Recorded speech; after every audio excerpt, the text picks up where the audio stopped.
Welcome, traveler. Let the edges of your day begin to soften. The sharp lines of thought, the weight of memory, allow them all to dissolve. You are not drifting in a void this time. You are arriving. Feel the floor beneath your feet become solid, rough-hewn wood. The air around you grows bitingly cold, thick with the smell of damp wool wood smoke, and something else. The faint sour scent of sickness and fear. You are standing in a small, dimly lit room, the low ceiling casting long, oppressive shadows from the flickering light of a single tallow candle. In the center of the room, a small group of people are gathered, their faces tight with anxiety, their whispers like the rustling of dry leaves. They brush past you, their eyes looking right through you, their bodies moving around you as if you were nothing more than a chair or a coat stand. You are as solid as the wooden table, and just as invisible to them. Then from a darkened corner of the room, a man detaches himself from the shadows. He is dressed in the severe black of a Puritan minister, his face sharp and intellectual, his eyes holding a keen analytical light. He walks towards you, and like you, no one in the room pays him any mind. He stops beside you, watching the scene with a look of intense academic curiosity. Remarkable, isn't it? He murmurs, his voice a dry, scholarly whisper that cuts through the tense atmosphere. They can see specters in the rafters and demons in the hearth smoke, but they cannot see two living, breathing souls standing right here in their midst. He turns to you, a flicker of wry amusement in his eyes. Do not be alarmed. They are not ignoring us. In a way, they are not even truly here themselves. They have vacated this cold, cramped reality in favor of a more vivid one of their own making. A world so consumed by the fire of its own fear, there is no room left for anything else.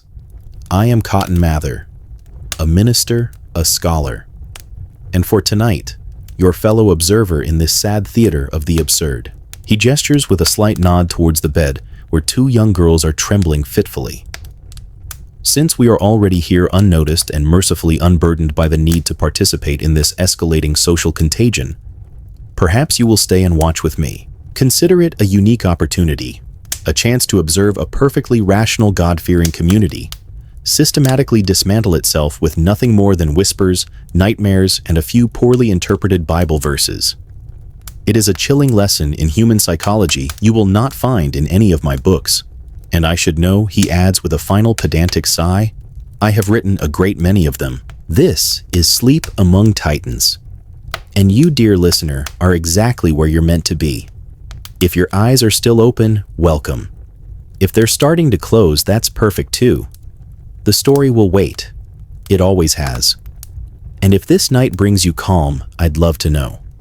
Leave a whisper in the comments. Or simply subscribe.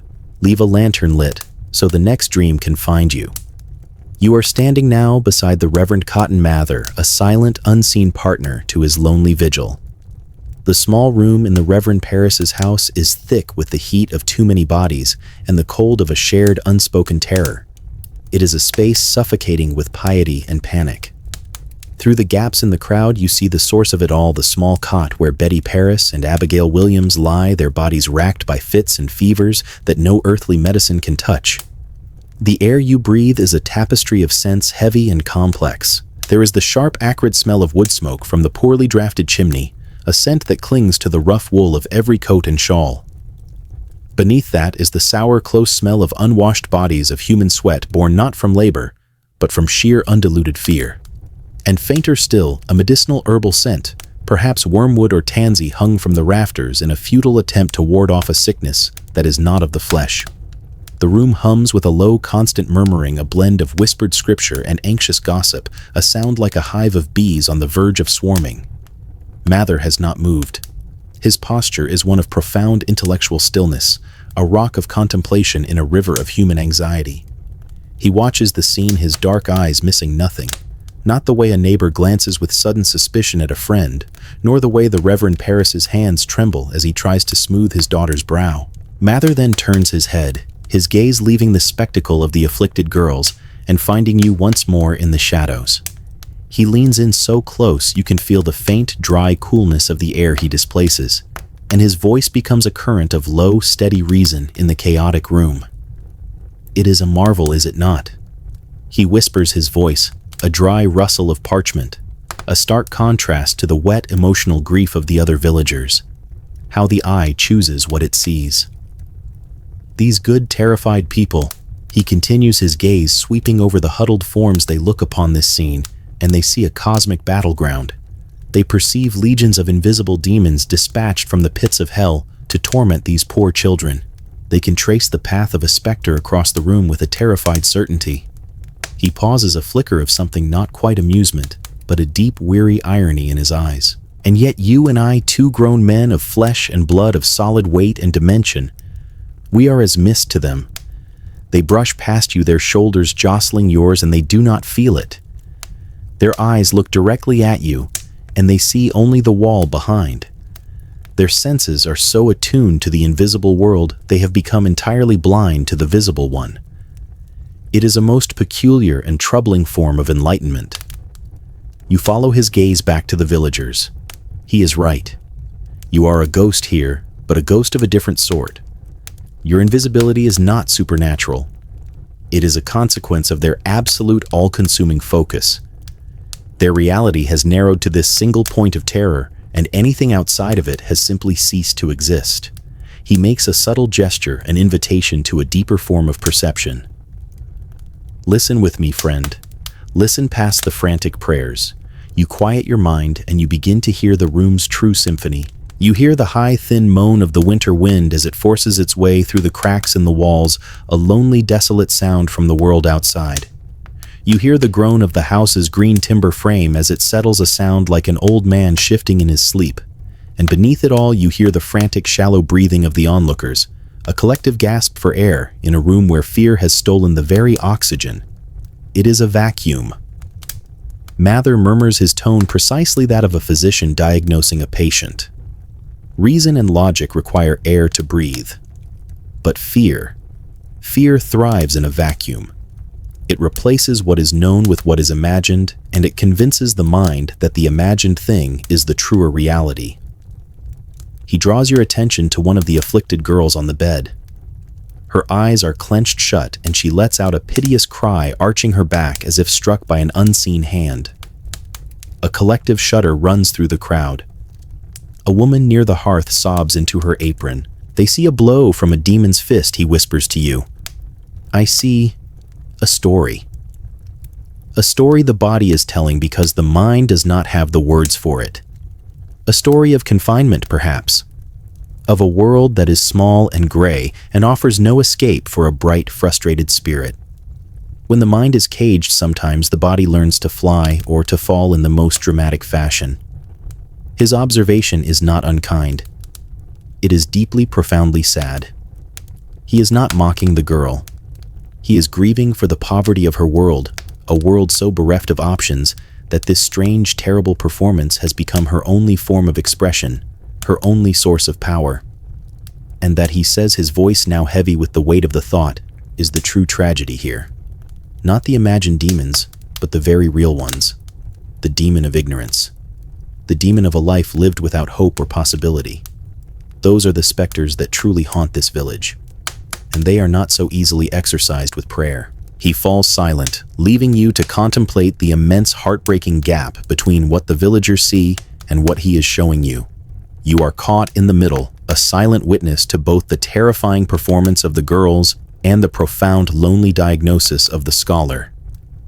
You feel the tragic helplessness of it all, to be standing in the very heart of the fever, to see the cause of the disease so clearly, and to know that any attempt to offer a cure of reason would be dismissed as the ravings of a madman. You are as powerless as the girl on the bed, trapped in your own kind of silence. The room is a tinderbox, and you are but a ghost, watching the first terrible spark begin to glow. You remain beside him in the oppressive heat of the room, two silent ghosts trapped in amber firelight. The air itself seems to be a physical weight, a pressure on the skin, and the first spark of hysteria that Mather spoke of glows brighter with every passing moment. The whimpers from the cot are the focal point, the terrible sun, around which all the fear in this small human solar system revolves. But Mather now gently guides your attention away from that center. His focus is no longer on the afflicted, but on the affliction itself, the invisible pestilence that has begun to spread through the onlookers. Do not watch the girls anymore. He whispers, his voice a cool, rational thread in the hot, tangled mess of emotion. They are merely the symptom. To understand the disease, you must watch those who believe they are well. Look there. He directs your gaze to a farmer standing near the door, a stout man with hands calloused from the plow and a face accustomed to the honest realities of sun and soil. His eyes, however, are not on the suffering children. They are fixed on his neighbor, a man with whom he has likely shared bread and repaired fences for 20 years. But the look is no longer one of fellowship. It is narrow, sharp, and laced with a new and poisonous curiosity. A seed of doubt planted by nothing more than circumstance and a whispered rumor is already taking root in the hard, unforgiving soil of his mind. And see the good wife by the hearth. Mather continues his quiet autopsy of the room. 2 days ago, she and the woman beside her were sharing gossip over a mending basket. Now she pulls her shawl tighter, creating a small, almost imperceptible barrier between them. She leans away as if proximity itself were a contagion. She has not heard a single word of accusation. She has not seen a single piece of evidence. But she has felt the shift in the room. She has breathed in the fear, and it is already changing the very chemistry of her soul. His analysis is chilling in its detachment. He is a physician watching the telltale signs of plague, noting the discoloration of the skin, the clouding of the eyes, the onset of the fever. But this is a plague of the spirit, and its vector is not a flea or a rat, but a glance, a whisper, a moment of shared delicious terror. It is in these microscopic moments that the true horror of Salem is being born. This is why they cannot see us, he says finally, giving voice to the thought that has been circling in the air between you. It is not that they ignore us. They simply do not have the capacity to perceive us. Their minds, which are such vast and wondrous things, have become utterly and completely occupied. They are filled to the brim with self-made devils, with a complex and internally consistent architecture of fear. There is no room left for anything as mundane or as inconvenient as reality. He pauses, and for a moment his profound 17th century weariness connects with you in a way that transcends time. A dry, knowing wit meant only for your modern ears colors his next whisper. It is, I suppose, a primitive version of an affliction you might be more familiar with. Imagine every soul in this room holding a small black scrying glass. They stare into it, utterly mesmerized, their entire world contained within its narrow frame. They are all in their own bubble, you see. The only difference is that their bubbles are not filled with videos of cats or the curated happiness of distant acquaintances. Their bubbles are filled with the certainty of damnation, the whispers of demons, and a growing suspicion that their neighbor's cow is giving sour milk for diabolical reasons.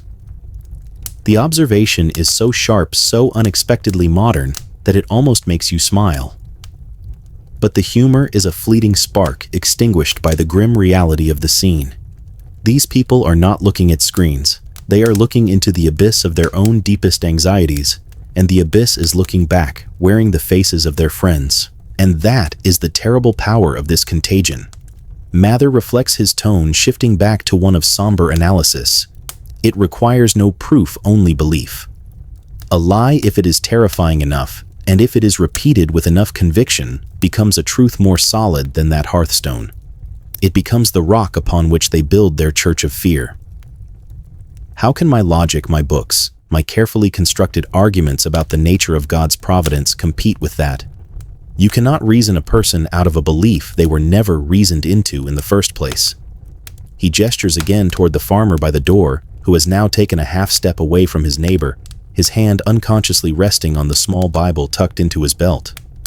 That man is now performing a calculation.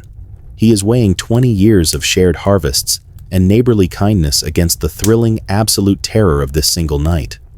And I fear I already know which side of the ledger will prove heavier. It is easier to believe your neighbor is a monster than to accept that the world is simply chaotic and that children can fall ill for no reason at all.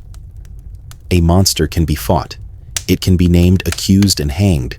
Chaos cannot. And so they will choose the monster. They always do.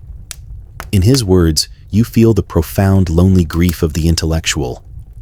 He has spent his life in the architecture of reason, and here he is watching his fellow men willingly set fire to the entire library of what they know, all for the warmth of a single roaring bonfire of certainty. The murmuring in the room suddenly quiets. One of the girls, Abigail, has sat bolt upright in her bed. Her eyes are wide, but they are not looking at anyone in the room. They are looking at a point on the ceiling, a point of empty space. The girl shrieks, her voice thin and piercing.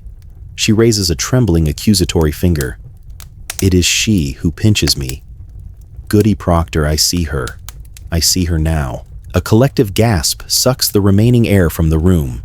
All eyes now turn, not to the empty space on the ceiling, but to a woman standing near the back, a woman who until this moment was just another frightened neighbor.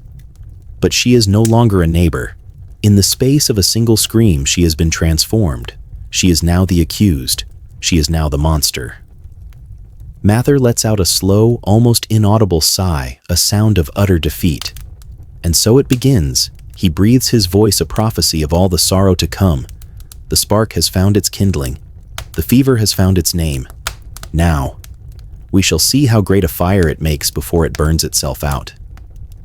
The single piercing shriek of accusation hangs in the air of the Paris house long after the words have faded. It is a sound that changes everything. The sickness that had been confined to the cot, a private and familial misery, has now broken its quarantine. It has been given a name and a direction. It is no longer a fever. It is a hunt. You watch as the woman named Goody Proctor, her face a mask of stunned disbelief, is surrounded by the shifting, murmuring judgment of her former friends. The fire has indeed found its kindling. The days that follow are a blur of mounting hysteria. The whispers in the bedroom become public pronouncements. The private fear of a few becomes the righteous certainty of the many. And so the venue must change. The small, oppressive bedroom is no longer sufficient for a drama of this scale. It requires a grander stage. You find yourself with Mather, having passed through the cold early spring air, entering the town's meeting house. The transition is jarring. This is a place built for solemn worship, for the quiet contemplation of God's word. Now it has been repurposed. The scent of old wood beeswax and the faint lingering dust of generations of sermons is still present, but it is soured by the new smell of sweat and a sharp metallic tang of collective adrenaline. The hard, unforgiving Piven pews are packed with the same faces from the Paris house, but their anxiety has now hardened into a grim, expectant resolve. The light that filters through the high leaded glass windows is not warm or forgiving. It is a cold, gray, judgmental light that seems to strip all color from the room. You and Mather find a place on an empty bench at the very back, your presence as unnoticed as a crack in the plaster. You are, as Mather noted, ghosts at the feast, and from this vantage point you have a perfect view of the stage. Behold, Mather whispers to you, his voice a low current of profound cynicism, beneath the expectant hush of the crowd. The theater of righteousness. A most curious form of entertainment. It lacks the poetry of the London stage, but it compensates with a terrifying sincerity. His gaze directs yours to the front of the hall. The pulpit, usually a place for scripture and salvation, is empty. Instead, a rough wooden table has been placed on a raised platform. Seated there are the magistrates, John Hathorne and Jonathan Corwin. They are not judges in black robes, but soberly dressed community leaders, their faces etched with a heavy, self-important gravity. They are men utterly convinced of the righteousness of their task. Below them, on a row of benches, sit the afflicted girls, now the town's star witnesses. They are no longer tossing in bed. They are arranged like a Greek chorus of the damned, their faces alight with a newfound, fearsome importance. And in the center of the floor, standing alone, is the accused. Today it is Sarah Good, a poor homeless woman whose sharp tongue and destitute life have already made her an outcast. Observe, the Chief Magistrate Hathorne Mather urges quietly. He sees himself as a surgeon here to cut the cancer of witchcraft from the heart of this community. He does not know that the surgeon's knife in an unskilled hand can spread the disease far more effectively than it can cure it. Now listen. Listen not to the answers, but to the very architecture of his questions. Hathorne leans forward, his voice booming with authority in the silent hall. He does not look at Sarah Good as a neighbor, but as a puzzle to be solved, a heresy to be exposed. Sarah Good, he begins, what evil spirit have you familiarity with? Mather gives a slight, almost imperceptible shake of his head. And there it is. He breathes so softly, only you can hear. The masterstroke of a foregone conclusion. He does not ask, "Have you familiarity with an evil spirit?" He asks, "What evil spirit?" The question does not seek information. It presupposes guilt. It is an accusation disguised as an inquiry. He is not a seeker of truth. He is a narrator demanding she speak her part in a story he has already written. Sarah Good, frail and bewildered, can only stammer her denial. None, she says, her voice a thin, reedy sound, swallowed by the vastness of the hall. Hathorn presses on his voice, laced with impatience. "Have you made no contract with the devil?"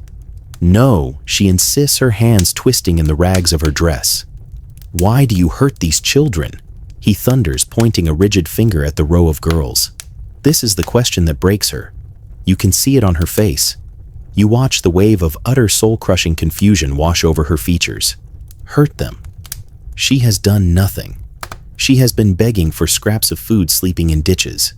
The idea that she possesses the power to afflict anyone, let alone from a distance, is a concept so alien to her reality that her mind cannot find purchase. It is like being asked to describe the color of a sound. "I do not hurt them. I scorn it." She pleads, her eyes darting around the room, looking for a single face that holds not condemnation, but simple reason. She finds none. Mather leans toward you again. "Look at her face," he instructs. "Remember it. That is the face of a person who came here expecting to answer a lie." She is only now in this instant realizing that she has been asked to debunk a ghost. An impossible task. A perfectly reasonable defense is of no use in a world that has declared reason to be the devil's tool. As if on cue, the moment her denial is uttered, the girls on the bench begin their terrible performance.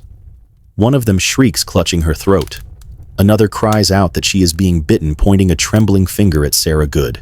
They convulse and writhe, their bodies contorting in a chaotic ballet of torment, their accusations echoing in the rafters. The crowd leans forward, captivated, their faces a mixture of horror and rapt fascination. Hathorn allows the spectacle to continue for a long, dramatic moment. Then he raises a hand for silence. He turns his cold, certain gaze back to the terrified woman standing alone in the center of the floor. "Woman," he says, his voice now low and dangerous. "What is it you do to these children?" And there it is. The trap sprung and sealed. The logic is a perfect, terrifying circle. Her denial causes the girls fits. The fits prove that she is tormenting them. Therefore, her denial is proof of her guilt. She is caught in a web of spectral testimony, a prisoner of an invisible crime. You watch as the last vestiges of fight drain from her face, replaced by a hollow, dawning horror. She understands now. It does not matter what she says. It does not matter what she has done or not done. The story has been written, and her role, the witch, has already been cast. All that is left is for her to be led from the stage. She is taken away, her pleas and protestations lost in the triumphant murmurs of the crowd. The show is over for now, but the stage is being set for the next act. This is not a trial. Mather says quietly as the magistrates gather their papers and the crowd begins to disperse, buzzing with the day's events. It is a public exorcism. They do not believe they are condemning a woman. They believe they are casting out a demon. The tragic irony, he concludes, his gaze fixed on the empty space where Sarah Good had stood, is that in their frantic effort to drive out a phantom evil, they are giving birth to a very real one. The murmuring of the crowd slowly dies down as the meeting house door closes behind the condemned woman, the sound of the heavy wooden latch falling into place echoing with a dreadful finality. The stage is empty for a moment, but the air remains thick with the residue of the performance, a mixture of fear, righteousness, and a strange, thrilling satisfaction. The villagers shift in their hard pews, not with discomfort, but with the relieved energy of a congregation that has just witnessed a powerful sermon, one that has affirmed all their deepest fears, and therefore paradoxically made them feel safer. You remain in the shadows at the back of the hall, with Mather, two unseen statues in a garden of simmering hysteria. He has not moved, but you can sense a shift in his intellectual posture. He is no longer just observing the actors. He is now dissecting the very structure of the play itself, the terrible, flawless logic of its script. It is a ritual, he repeats his whisper so low, it is almost a thought you are sharing. And every ritual requires a sacrifice. You have just witnessed the selection. But the selection is merely the first act. The true power of this theater, the engine that drives its narrative forward, is in the justification, the evidence. His voice drips with an irony as dry as the dust motes dancing in the cold shafts of light. He gestures with a slight movement of his head as the next accused is brought forward. The name is called Rebecca Nurse. A wave of disbelief and renewed excitement ripples through the crowd. This is different. Sarah Good was an outcast, an easy target. But Rebecca Nurse is a woman of unimpeachable character, frail with age, known throughout the village for her piety and kindness. Her presence on this stage should be a contradiction, a moment that shatters the entire narrative. Instead, you watch as the narrative simply reshapes itself to accommodate her, its appetite growing with each new victim.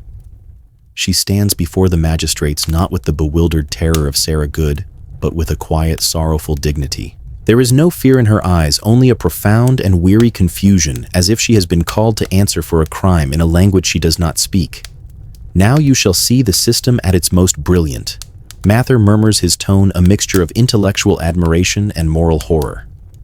You shall witness a mechanism so perfectly designed to achieve its purpose that it cannot be undone by something as trivial as the truth. Watch. The ritual begins anew. The afflicted girls who had been calm begin to stir as Rebecca Nurse stands before them. They do not look at her directly, but seem to react to an invisible aura she projects. They begin to twist and cry out their fits, even more dramatic than before, spurred on by the challenge of accusing a woman so widely respected. Hathorn turns to the elderly woman. Rebecca Nurse. He says, his voice holding a note of feigned sorrow. You see, these poor creatures are grievously tormented. What say you to it? She looks at the writhing girls, then back at the magistrate, and her answer is simple, honest, and in this room, utterly useless. I can say before my eternal Father, I am innocent, and God will clear my innocency. Innocent Mather whispers to you. She speaks of innocence as if it were a shield. Here it is, an obstacle to be overcome, a complication in the plot. Hathorn ignores her plea. There is a black man whispering in your ear, he says, repeating an accusation one of the girls has just screamed. What does he say to you? And now you see it. The full diabolical genius of the central pillar holding up this entire wretched edifice. Mather leans in, his whisper becoming a clinical dissection of the madness. Spectral evidence, he says. That is the name they have given it. It is the keystone in this arch of insanity. The specter you see is the shape of the witch, her spirit sent forth from her body to torment the innocent. The girls are the only ones who can see it. The accused cannot see it. We cannot see it. And because the specter looks like Rebecca Nurse, then Rebecca Nurse must be the witch. It is a logic as beautiful as it is damned. He lets out a long, slow breath. Tell me, my quiet friend, how does one mount a defense against a phantom? How do you cross-examine a ghost? How do you produce a witness to attest to the character of a shadow? You cannot. The crime itself is invisible. The only evidence of its existence is the testimony of the very people who claim to be its victims. He shakes his head, a gesture of intellectual despair. It is an infallible system, an argument that is perfectly horribly circular. Any denial she makes is simply the devil speaking through her, trying to conceal his own works. Her lifetime of piety is not a defense.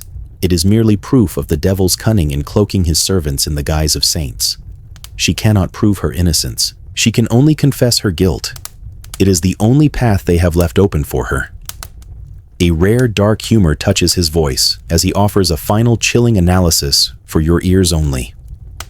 The logic of this court is a marvel of efficiency.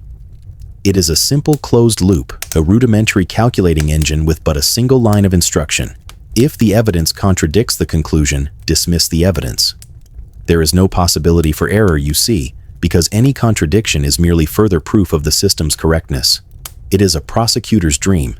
And spectral evidence, he adds, the corner of his mouth twitching with a grim smile, is the central clause in this unholy contract. It is the section written in fine invisible print that no one is allowed to read, but which everyone is condemned for violating. By the simple act of being accused, you are deemed to have already consented to the terms and conditions. You turn your attention back to Rebecca Nurse. The weight of this impossible logic is beginning to crush her.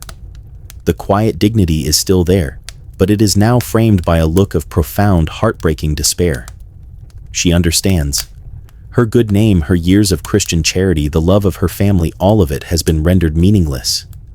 It is hard evidence in a world that now deals only in shadows. She is not being tried for a crime. She is being erased by a story. The ritual reaches its foregone conclusion. The magistrates, satisfied with the performance, order her to be taken away.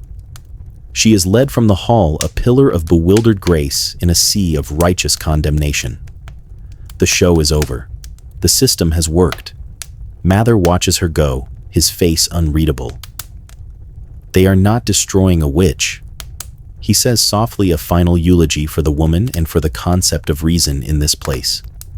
They are destroying a good woman with a lie. And the entire village is applauding them for it. They are burning the harvest to save it from a phantom blight, and they call it piety. The meeting house empties out, the grim satisfaction of the verdict hanging in the air like the dust disturbed by departing feet. The ritual inside is over, but the final public act of the ceremony is yet to come. You stand with Mather in the gray light of the afternoon, watching as the condemned are led from the hall, their hands now bound. The air outside is cool and tastes of the coming summer, a world of life and renewal that stands in stark, cruel contrast to the path these souls are now forced to walk. A rough, open-backed cart waits, its wooden wheels caked with the mud of the road. The prisoners, Rebecca Nurse, her frail body held with a grace that seems impossible. John Proctor, the defiant farmer, his face a thundercloud of fury and despair. Sarah Good, her bewilderment now settled into a vacant, silent horror, are loaded onto it like sacks of grain. There is no dignity in it. It is a simple agricultural transaction. The crop of witches, having been identified, is now being taken for processing. And then the procession begins.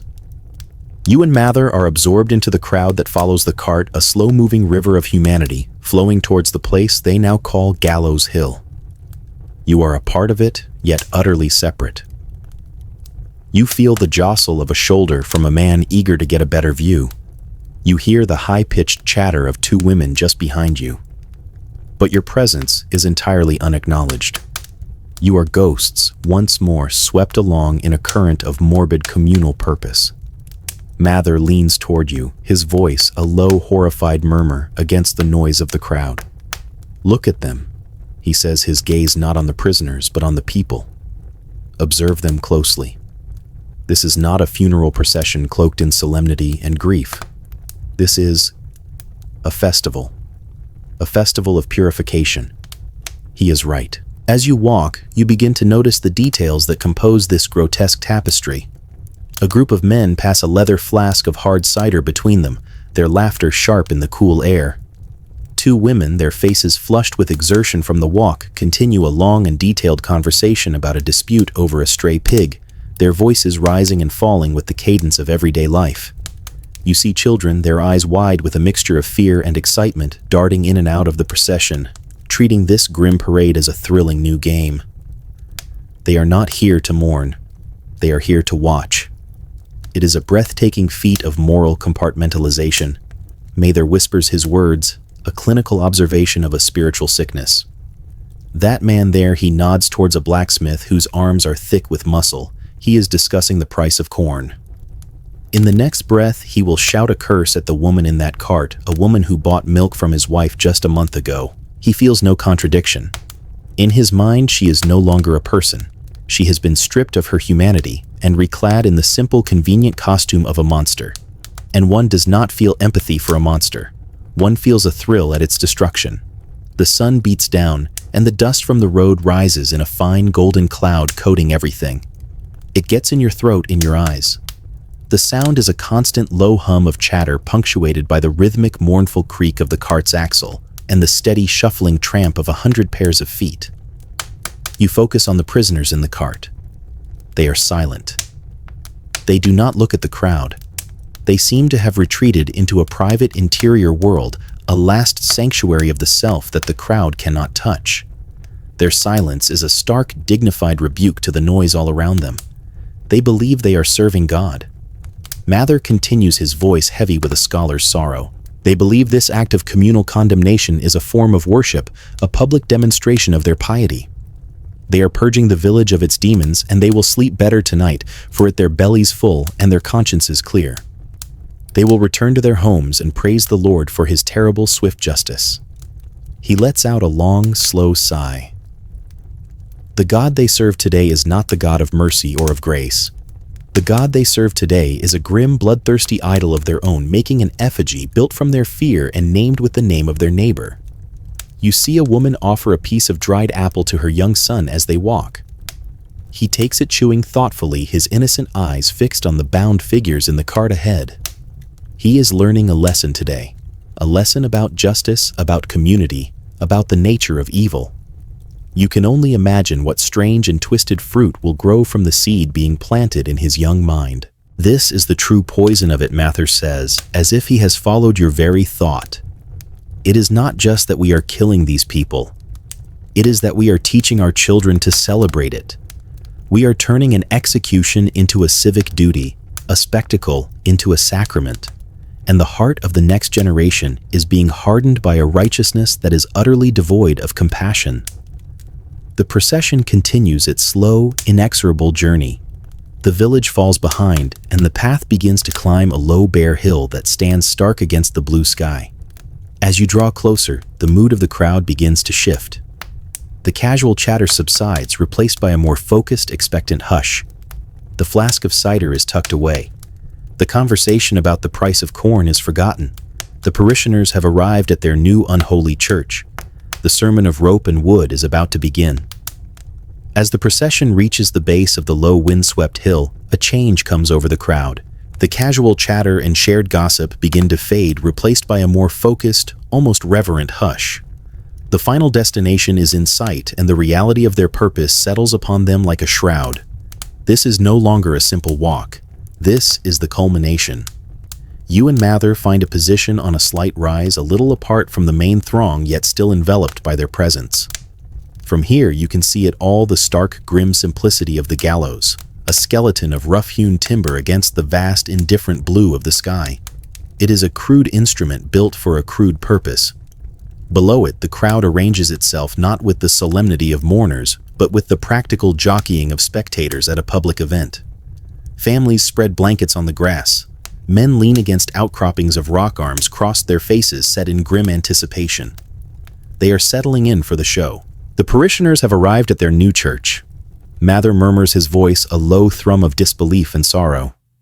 The sermon is about to begin. I find I have little appetite for it.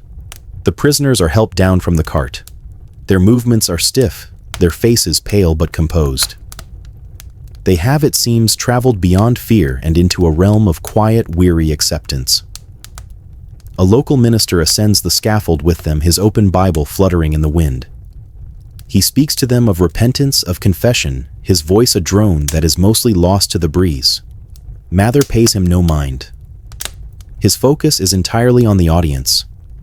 They believe they are performing a sacred duty. He whispers to you, his voice sharp with a pained intellectual clarity. They believe that by witnessing this death, by lending their presence to this act, they will cleanse the village. A purge, a necessary bloodletting to cure the spiritual fever that grips them. They do not understand the nature of the sacrifice they are making. They think they are sacrificing these few. He gestures to the figures on the scaffold to appease an angry God. But the transaction is far more intimate and far more terrible than that. They are sacrificing their neighbors to appease their own fear. Each person in this crowd has brought their own private terror to this hill. Fear of the dark woods, fear of a failed harvest, fear of their own secret sins. They are now taking all of that fear and placing it upon the shoulders of those poor souls up there.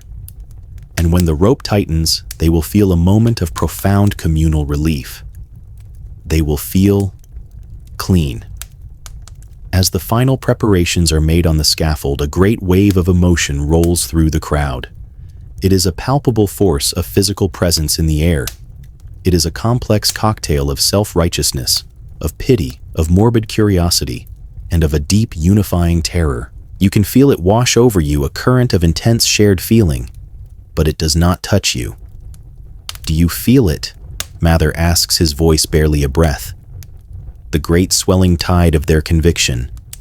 It is a powerful current, and we, my friend, are like stones on the shore. The water rushes around us, it pulls and it roars, but it cannot move us. We are outside of it. And that is our own peculiar damnation, is it not? To be sane in a world gone mad. To see the fire and be unable to feel its righteous warmth, only to understand with chilling certainty that it is a destructive blaze. In that moment, you understand the profound loneliness of your shared role. You are not a participant. You are not even a true spectator. You are an invisible audience to a tragedy, cursed with the clarity to see not just the act, but the meaning behind it and the long, dark shadow it will cast. The crowd is now utterly silent, their upturned faces a sea of rapt attention. They stare at the figures on the gallows, their lips parted, their breathing shallow. They are utterly consumed by the spectacle. A dark, sharp glint of Mather's anachronistic wit returns, a flash of intellectual lightning in the grim twilight. He leans close to you, his whisper a secret shared across the centuries. This is their theater, he says, their public drama. In your time, I imagine you have devices for such things. Stories of conflict and judgment played out in a glowing box to entertain the masses. This is their version. High drama, severe consequences, and an audience utterly convinced that the villain is about to be eliminated from the competition. He allows a small grim smile to touch his lips. They just do not realize, he adds, his voice cutting through the solemnity with the sharpness of a razor, that they are also part of the cast. And their roles are not nearly as heroic as they imagine. The minister finishes his prayer. The hangman adjusts the ropes, a collective shuddering intake of breath from 100 lungs. The world seems to hold still for one eternal heartbeat. The act itself is a swift, brutal silence. A lurch of the bodies, a final, awful swing. But your focus, guided by Mather's, is not on the grotesque mechanics of death. It is on the sound that follows. Nothing. A profound, absolute silence descends upon the hill. The wind seems to die. The birds seem to cease their song. And for a moment, the crowd is frozen, a tableau of stunned witnesses. Then comes a slow collective exhalation, a sigh of 100 souls releasing a breath they did not know they were holding. The tension is broken. The ritual is complete. Mather turns his gaze away from the gallows and looks out over the crowd. They think they have sacrificed a witch to God. He says softly, his voice filled with a bottomless sorrow. I think they have just sacrificed their own souls to a demon called fear. The spell is broken. The festival, having reached its grim climax, is now over. The crowd begins to disperse. The chatter returns, quieter now, more subdued, but it is there. They talk of the walk home, of the evening chores. They have witnessed the spectacle, and now they are ready to return to their lives, feeling cleansed, feeling safe, leaving the bodies to swing in the lonely wind.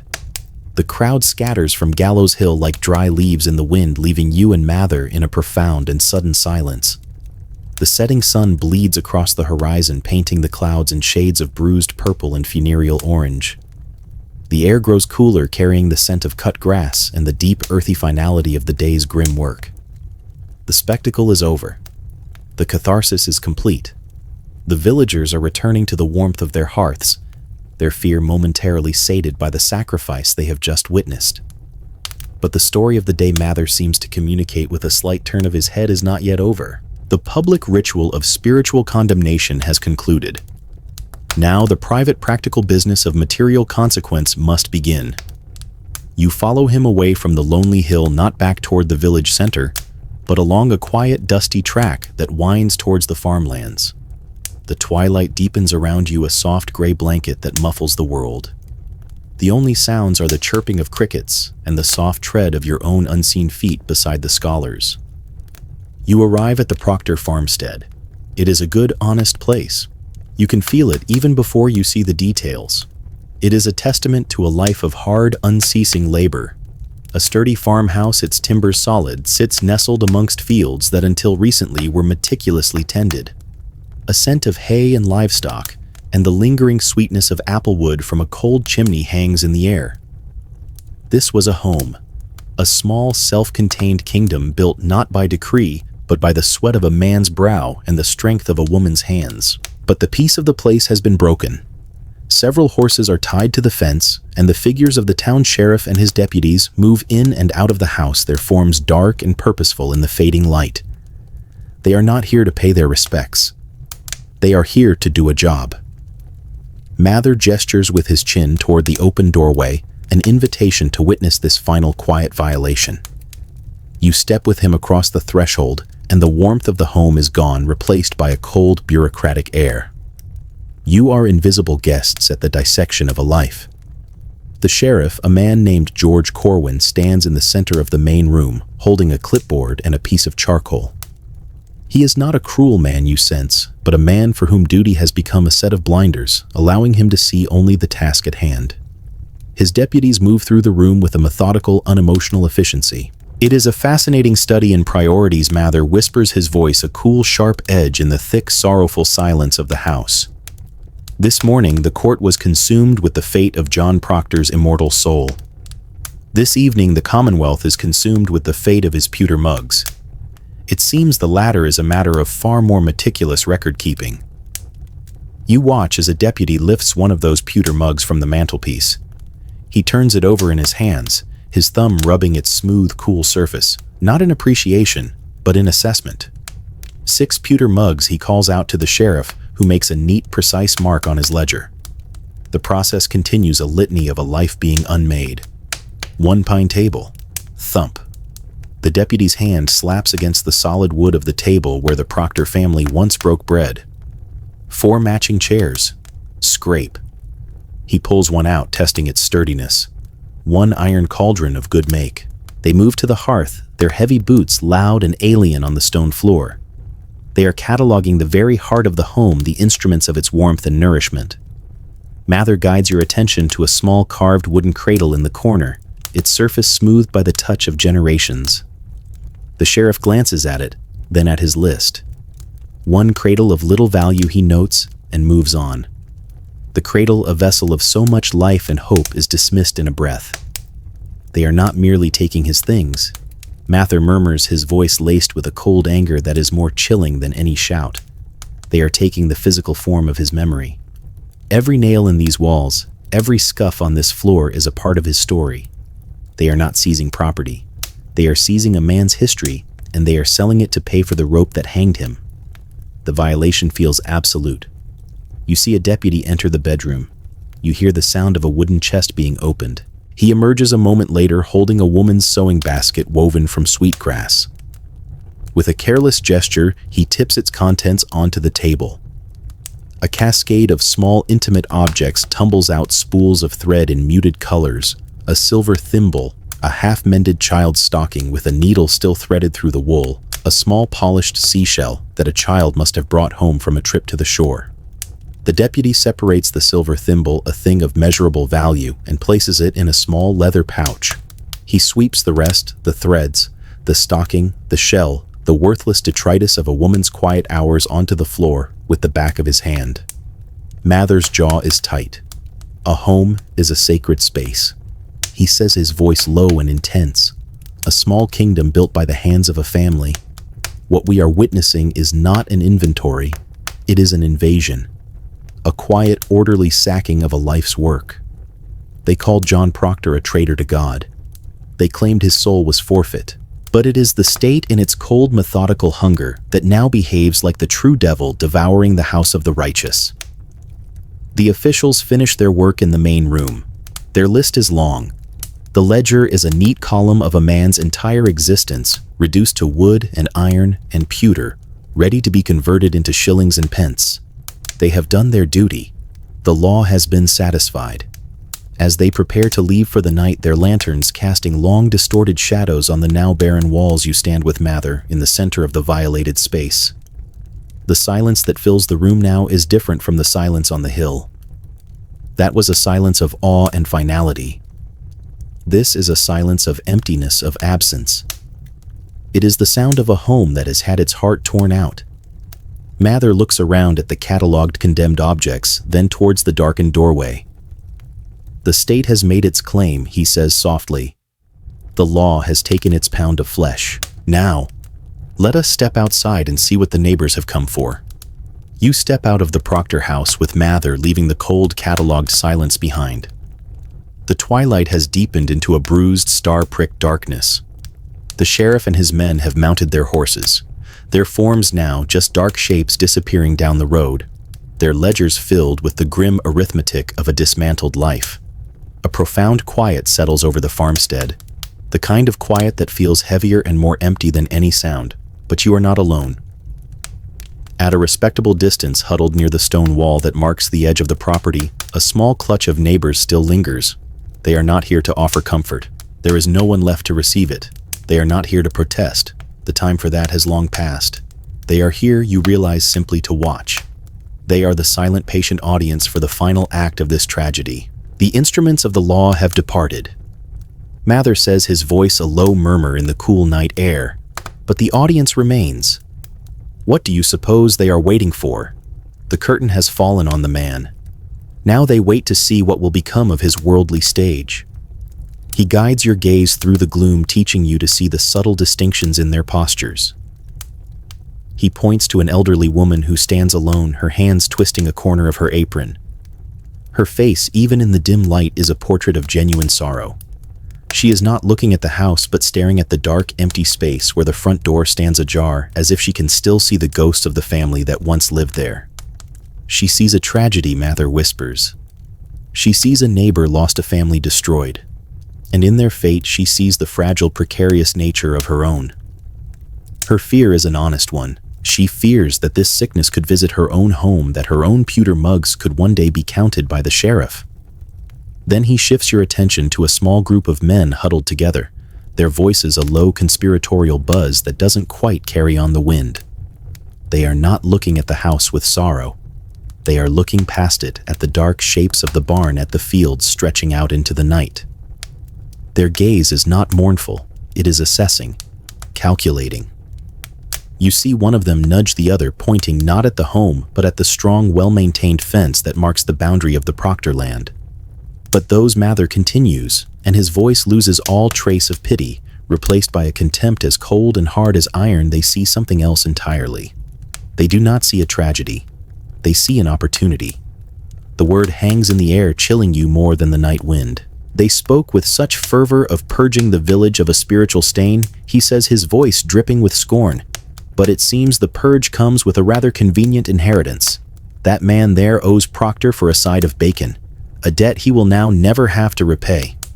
The other one has long coveted that stretch of pasture by the creek. With Proctor gone, the land will be sold by the colony. It will be sold cheap. For some, I suspect the fear of witchcraft is proving to be quite profitable. You watch the men, their dark forms leaning together, plotting in the shadows, and you understand. This is the second, more insidious plague to strike the village. The first was a hot fever of supernatural terror. This is a cold rot of human greed. Mather lets out a short, sharp huff of air, a sound that is almost a laugh but contains no humor. It is a sound of pure intellectual disgust. He leans toward you, sharing the private, anachronistic observation that has just formed in his mind. It is a fascinating business model, he whispers, the wit, a bleak, glittering shard in the darkness. First, you declare your competitor's product, in this case, his very soul, to be morally bankrupt. You whip the public into a frenzy of panic about its corrupting influence. Then, when he has been ruined, disgraced, and removed from the market, you quietly acquire his assets for pennies on the dollar. A truly inspired, if diabolical, strategy for economic advancement. He falls silent, the grim joke fading, leaving only the cold reality. He looks from the calculating men back to the dark, empty farmhouse. I confess, he says, his voice now quiet and deeply reflective, I almost find this a relief. This at least is a demon I can understand. The fear of the specter, the belief in an invisible world of torment that is a hot, blinding madness, a fever of the soul that defies all reason. It is a phantom I cannot grasp, a sickness I cannot diagnose with any certainty. But this, he gestures to the whispering men. This is a cold, patient hunger. This is the simple, eternal demon of avarice. It does not hide in the shadows of a child's fevered dream. It stands plainly in the twilight, counting its neighbor's cattle. And while it is a more sordid and pathetic evil, it is at least a rational one. It follows a logic I can recognize. He looks around at the quiet fields, the solid house, the dark woods beyond. The whole world seems to have been tainted. The spiritual purge has revealed a deeper, more earthly corruption. This village is not merely sick with fear, he concludes, his voice a final somber judgment. It is rotting from the heart. The accusations may have been born of hysteria, but they are now being nurtured by greed. And that is a sin for which no one here, I fear, will ever be brought to trial. The memory of the Proctor farmstead picked clean by the cold hands of the law and the greedy eyes of neighbors fades into the deepening twilight of your shared dream.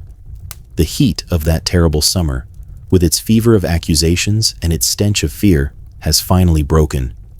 You feel a distinct shift in the air, a passage of time, not of hours, but of months.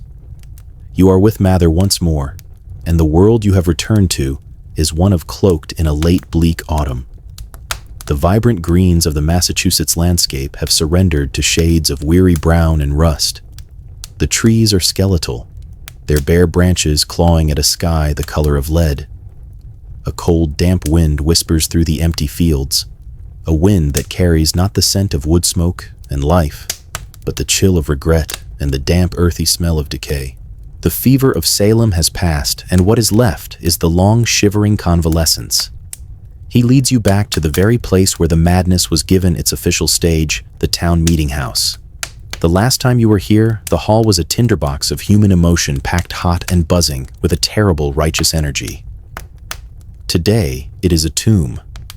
You take your accustomed seats at the back, your presence as unnoticed now as it was then. The hall is vast and echoing, and the handful of villagers scattered amongst the pews only serve to amplify its emptiness. They do not huddle together for warmth or fellowship. They sit apart, islands of solitude wrapped in their own private silences. The light that falls from the high windows is weak and watery, illuminating the thick dust that has settled on the empty benches, a physical manifestation of the moral dust that has settled on the town's soul. The only sound is the occasional dry cough of an old man, a sound that echoes in the cavernous quiet with startling clarity. They do not see us now either. Mather whispers, and his voice is not laced with the sharp irony of before, but with a profound, aching sadness. But it is for a very different reason. Before they were blind with fear. Now he says, his gaze drifting over the bowed heads, now they are blind with shame. You follow his line of sight and you understand. No one is looking up. Every eye in the room is fixed upon a point on the floor, on the worn knots in the floorboards, on the scuffed toes of their own shoes, anywhere but at the face of their neighbor. Fear Mather continues. His quiet reflection is an outward-facing emotion. It is loud. It needs an object. It needs a witch to blame, a devil to fight. It drives people together into a mob, a single organism of shared terror. But shame. Shame is an internal affair. It is a quiet, cold poison that one drinks alone. It isolates. It silences. It makes a man a stranger to his own kin. For it is far easier to stare at the floor than to meet the eyes of a stranger who might have been a silent witness to the depths of your own folly. He directs your gaze to a specific bench near the front, a bench that is conspicuously empty, though the ones around it are sparsely occupied. That is where the nurse family sat, he murmurs. For 3 generations. See how their neighbors now leave a space around it. Not out of respect for the dead, I fear, but because the very wood seems to be infected with sorrow and complicity. This hall is more haunted now than it ever was during the height of the trials. It is not haunted by the specters the girls claim to see. It is haunted by the ghosts of good people. Their absence is a testimony far louder and more damning than any scream of a tormented child ever was. The minister, the same man who once thundered from the pulpit about the devil's insidious march upon Salem, is speaking now. But his voice has lost its fire. It is a weak, meandering drone. He speaks of healing, of forgiveness, of the community's need to come together. But his words are vague, hollow. He speaks of the sin of discord, but he does not name the sin of false witness. He speaks of God's mysterious providence, but he does not speak of man's obvious cruelty. He is a shepherd trying to mend his flock. Mather observes with a weary sigh, without ever admitting that it was his own dogs who savaged the sheep. He hopes that silence will be a balm, that if the wound is simply covered, it will cease to exist. He does not understand that a wound like this left untended does not heal. It festers. The joyless service comes to an end. There is no lingering chatter, no fellowship at the door. The villagers shuffle out as quickly as they came in, each one eager to escape the heavy accusatory silence of the hall and return to the solitude of their own home. They pull their cloaks tight around them, not just against the autumn chill, but as if to shield themselves from the gaze of their neighbors, and perhaps from the gaze of God himself. The last of the villagers has departed, the great wooden door of the meeting house groaning shut behind them, the sound of the latch falling home echoing in the vast empty space. You are finally truly alone with Mather, two silent figures in a hall that now feels less like a house of God and more like a mausoleum for a faith that has died. The afternoon sun, now low in the sky, streams through the tall leaded windows, casting long golden beams across the empty pews. In these beams, a million motes of dust dance and swirl, the physical remnants of a year's sermons, a year's prayers, and a year's terrible, unshakable certainty. The silence that settles is profound. It is not a peaceful silence. It is the silence of a battlefield after the fighting is over, thick with the ghosts of what has been lost. Mather rises slowly from his seat at the back. He does not look at you, but begins to walk down the central aisle. His footsteps a slow, solitary rhythm on the worn floorboards. He walks towards the raised platform, towards the magistrate's table that still stands there like an altar, towards the empty space where the accused once stood to face their doom. He is a captain surveying the wreckage of a ship he had failed to steer away from the rocks. When he reaches the front of the hall, he turns. His face, illuminated by the dying golden light, is a landscape of profound intellectual sorrow. The sharp, cynical wit is gone. The detached, analytical air has fallen away. What is left is the man himself, stripped bare, and he speaks to you now, not as a guide, but as a fellow soul sharing a final, bitter confession. I came to this village as a physician of the soul. He begins, his voice no longer a whisper, but a clear, resonant sound that fills the empty hall. I came armed with my books, with my faith in logic, with my belief in the rational, ordered mind of God. I saw this affliction as a fever, a spiritual malady, and I believed in my arrogance that I could diagnose its cause and prescribe a cure. He lets out a short, sharp breath, a sound that is half laugh, half sob. I was a fool. A learned, confident, and utterly magnificent fool. I brought books to a bonfire. I brought reasoned arguments to a riot. I stood on the shore of a raging sea and attempted to lecture the hurricane on the principles of Christian charity. He sweeps a hand around the empty hall at the silent pews, at the judgmental light. My intellect, the tool I have honed my entire life, the very faculty I believed separated man from beast and saint from sinner. It was useless here. It was a lockpick brought to a door that had been barricaded from the inside with raw, primal fear. I could not reason with them because they had long ago abandoned reason as a luxury they could no longer afford. Their fear was a god, and it demanded a blood sacrifice. And I, for all my learning, could not offer them a god that was more compelling. He looks directly at you now, and in his eyes you see the full weight of his shared experience with you, his invisible companion. So I watched, he says, his voice dropping to a painful whisper. I stood in the shadows of the sick room. I sat on this very bench. I walked with the crowds to the hill. I watched and I analyzed and I took my notes. I told myself I was a scholar and observer of a grim phenomenon. But what is an observer in the face of a great moral crime, if not simply a coward with a better vocabulary? I stood by a silent witness, a ghost at the gallows. He looks around the empty hall again, as if searching for the final damning piece of evidence against himself.